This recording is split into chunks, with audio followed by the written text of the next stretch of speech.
देखिए आज है 28 सितंबर 2023 और 29 सितंबर 2023 को लास्ट डेट है। जितने भी लोग जिनको डॉक्यूमेंट को री अपलोड करने का लेकर जो भी है डेट को शेड्यूल आगे बढ़ाया गया था उसके लेकर कल लास्ट डेट है, यानी कि 29 सितंबर 2023 का लास्ट डेट है। तो मैं तो कहूँगा कि जितने भी लोग हैं प्लीज़ आप लोग जो अभी तक नहीं री अपलोड किए हैं जाकर आप इससे अपलोड कर लीजिए, और ताकि आप लोग का जो भी डर है कन्फ्यूजन है वो दूर हो जाए, या किसी प्रकार के और भी कन्फ्यूजन है उसके बारे में हम बाद में बात करेंगे वीडियो में। पहले मैं एक चीज़ और आप लोग को बताना चाहूँगा। कल पटना उच्च न्यायालय में केस का सुनवाई हुआ, जैसा कि आप लोग जानते हैं, और उसमें डीएलएड की तरफ से एक केस किया गया था और कन्फर्म होने के लिए किया गया था। आप लोग के बीच एक प्रश्न था कि सर डीएड या बीएड को लेकर जो मैटर जो फंस रही है, क्या ये जो मेरिट लिस्ट पर तैयार किया जाएगा 1 to 5 का, उसमें क्या कुछ किया जाएगा, ये अभी तक क्लियर नहीं था। लेकिन कल हाई कोर्ट की तरफ से भी एक जजमेंट आई है, जजमेंट कह सकता हूँ या फिर आप कह सकते हैं कि जो जजमेंट आई थी उसी पे पॉलिश लगा कर दे दिया गया, वही वाली मैं बात है। हमारे साथ एक्सपर्ट भी जुड़ेंगे, उनसे भी हम बातें करेंगे इस पटना उच्च न्यायालय के कल केस के ऊपर। इससे पहले आप लोगों से एक रिक्वेस्ट है, जिन लोगों का डॉक्यूमेंट अभी भी किसी प्रकार की गलत है, री अपलोड जाकर कल तक यानी कि 29 तारीख तक आप लोग कर सकते हैं, तो जाकर आप लोग अवश्य अपलोड री अपलोड कीजिए। री अपलोड हो रहा है, ओके। या फिर किसी प्रकार की और जो गलतियां हैं, जैसे कि जो अभी आप सुधार नहीं सकते हैं, डॉक्यूमेंट में सुधार नहीं सकते हैं, जिनका जैसे मान के चलते हैं कि आपका रजिस्ट्रेशन नंबर गलत हो गया, या फिर बहुत कुछ ऐसी है, नाम में गलत हो गया, नाम सीरियल में गलत हो गया, या फिर आप कह सकते हैं कि गलत जगह डिस्ट्रिक्ट भी आपने दे दिया, तो तमाम बहुत सारी परेशानी है लोगों का। तो उसके लेकर किसी प्रकार के कोई दिक्कतें नहीं है, तो एफिडेविट आप लोग एक अवश्य बनवा लीजिएगा। जिनको थोड़ा बहुत भी लग रहा है कि गलतियां हैं वो एफिडेविट तैयार कर लेंगे। चलिए अब हम अपना कोर्ट के ऊपर बातें करते हैं, जो पटना उच्च न्यायालय में कल कोर्ट की सुनवाई हुई है उसके ऊपर। इससे पहले आप लोग को एक लाइक शेयर और सब्सक्राइब जरूर कर देना है, ताकि भविष्य में जो भी वीडियो अपलोड हो उसका नोटिफिकेशन आपके पास पहुँच जाए। तो सबसे पहले एक्सपर्ट को जोड़ना चाहूँगा, जो वाकई में आप लोगों को जो भी केस से संबंधित जो भी अपडेटें होती है वो देने का प्रयास करते हैं। इसीलिए सबसे पहले अतुल जी का बहुत बहुत धन्यवाद हम लोग के बीच जुड़ने के लिए। और ये खुद पेशे से एक एडवोकेट भी हैं और शिक्षक अभ्यर्थी भी हैं, और कल जिस प्रकार जजमेंटें आई है उसके लेकर इन्होंने जो भी है सारा नज़र वहाँ पे गड़ाए रखे थे कि क्या कुछ निकल कर आ रही है। डीएड वर्सेस बीएड के जो मुद्दा हाईकोर्ट में गई है उस पर क्या कुछ निकल कर आ रही है, तो इनके तरफ से पूरा कल प्रयास किया जा रहा था कि सही जानकारी निकल कर आए। और फिर से मैं बताना चाहूँगा, ये एक पेशे से एडवोकेट भी है। बहुत बहुत वेलकम है सर आपको। सर जी विक्की जी, आपका भी बहुत बहुत स्वागत है और बहुत बहुत धन्यवाद जो आप सभी लोगों तक सही जानकारी सही समय पे पहुंचा रहे हैं। इसके लिए आपको भी बहुत बहुत धन्यवाद, और साथ ही साथ जो आपके तमाम व्यूअर है उसका स्वागत है, उसका भी बहुत बहुत धन्यवाद। जी सर। जी सर, कल जिस प्रकार जो जजमेंटें आई है उसके लेकर अभी भी बहुत सारे युवाओं में कन्फ्यूजन है, क्या कुछ है सर? थोड़ा क्लियर कीजिए सर, क्या कुछ निकल कर आई है? जी मैं इसको बिल्कुल स्पष्ट और क्लियर तौर पे समझाना चाहूंगा आम अभ्यर्थियों को, जो भ्रम और भ्रांति की स्थिति है। जबकि अभी तक जो माननीय सुप्रीम कोर्ट से 2 जजमेंट आने के बाद, एनसीटी का लेटर जारी होने के बाद भी अभ्यर्थियों में भ्रम और भ्रांति है, और लगातार बीएड के जो कैंडिडेट हैं, अभ्यर्थी हैं, वो भी जो भी उसका अपना अधिकार है, जो भी विकल्प है उसका प्रयोग कर रहे हैं, उपयोग कर रहे हैं।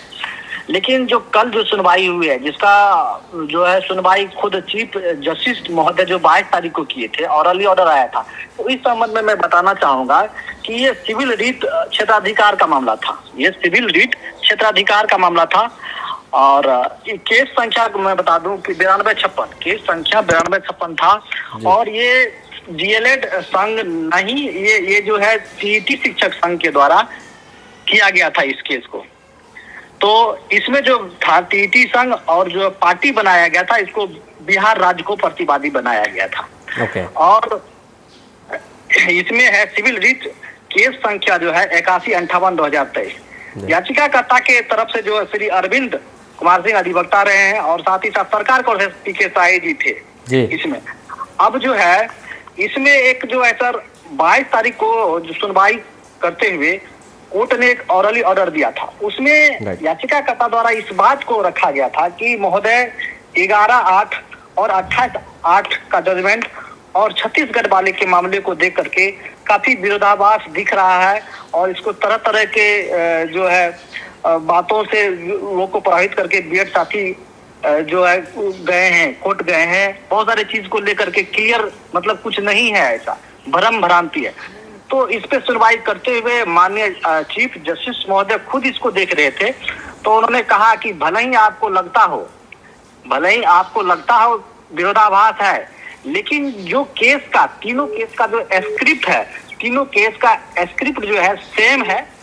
तो इसलिए इस संबंध में जो है, जो भी 11 अगस्त का जो माननीय सुप्रीम कोर्ट का जजमेंट है, वही जजमेंट मान्य होगा सभी राज्यों के लिए।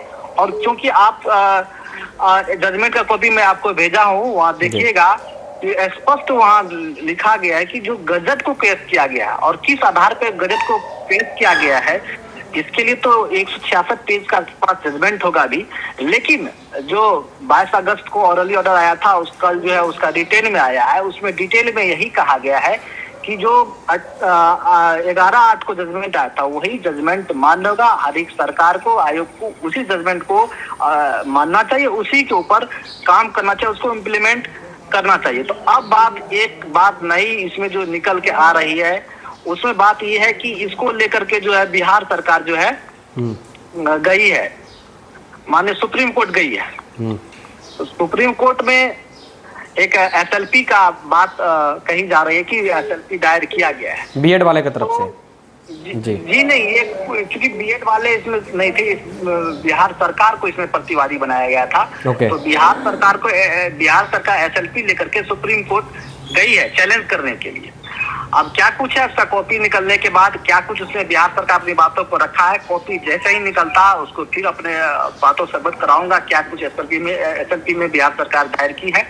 लेकिन हाँ, ये फ्रेम फेस से स्पष्ट हो रहा है कि इस एसएलपी से फिलहाल डीएलएड के जो अभ्यर्थी हैं, विद्यार्थियों, उसको कोई नुकसान होने नहीं जा रहा है। क्योंकि जो 2 साल के लगातार जो कार्रवाई सुनवाई चलती रही, उसके उपरांत ही सारे तथ्यों को जानने समझने के बाद मौलिक अधिकारों का संरक्षण करते हुए माननीय सुप्रीम कोर्ट ने जो अपना फैसला दिया है, वही फैसला सर्वमान्य है। उसके नीचे ही कोई अदालत होती है, कहीं कुछ होती है।